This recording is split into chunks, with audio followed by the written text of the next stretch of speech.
किसान ने चावल क्यों चुराया।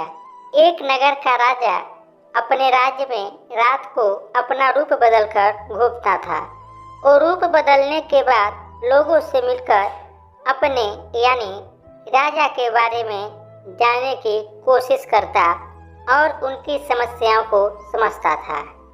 एक रात जब वह नगर घूमकर आया तो अचानक जोर से बारिश होने लगी। उसने देर किए बिना एक गरीब के घर का दरवाजा खटखटाया। राजा के दरवाजा खटखटाने के बाद घर से एक व्यक्ति निकला। वह एक गरीब किसान था जो अपनी पत्नी और बच्चों के साथ रहता था। बारिश तेज थी तो किसान ने राजा को अंदर आने के लिए कहा। राजा ने घर में जाने के बाद पूछा, क्या आप मुझे कुछ खिला सकते हैं? मुझे बहुत तेज भूख लगी है। वो गरीब किसान और उसका परिवार 3 दिनों से भूखा था और उसके घर में एक भी दाना अन्न का नहीं था। किसान के मन में हुआ कि भले ही हम भूखे हैं लेकिन अपने अतिथि को यूं भूखा नहीं रख सकते। अब किसान ये सोचकर बेचैन हो गया कि अपने अतिथि का पेट कैसे भरा जाए। तभी उसने घर के सामने वाली दुकान से चावल चुराने की तरकीब सोची। उसने सिर्फ अतिथि के लिए ही 2 मुट्ठी चावल लिया और उसे पकाकर राजा को खिला दिया। तब तक बारिश रुक गई थी और राजा अपने घर चला गया। दूसरे दिन दुकान का मालिक अनाज की चोरी की शिकायत लेकर राजा के पास पहुंचा।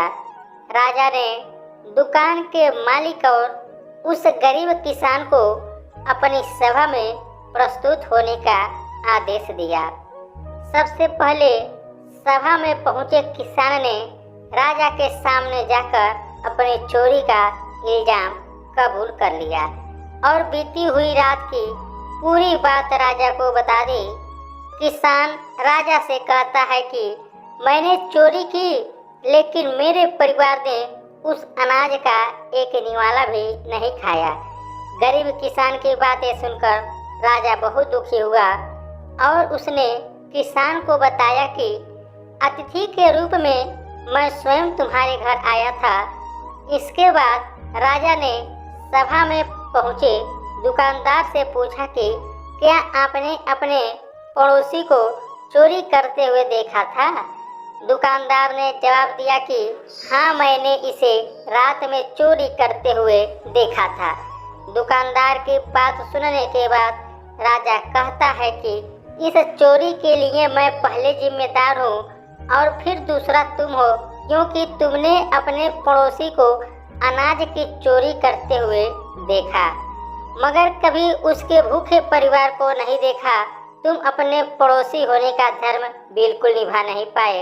इतना कहने के बाद राजा ने दुकानदार को सभा से जाने के लिए कह दिया और किसान की अतिथि निष्ठा भाव को देखकर उसे 1000 सोने के सिक्के इनाम के रूप में दे दिया। कहानी से सीख, अगर कोई आसपास रहने वाले मुसीबत में है तो हमें उनकी मदद करनी चाहिए।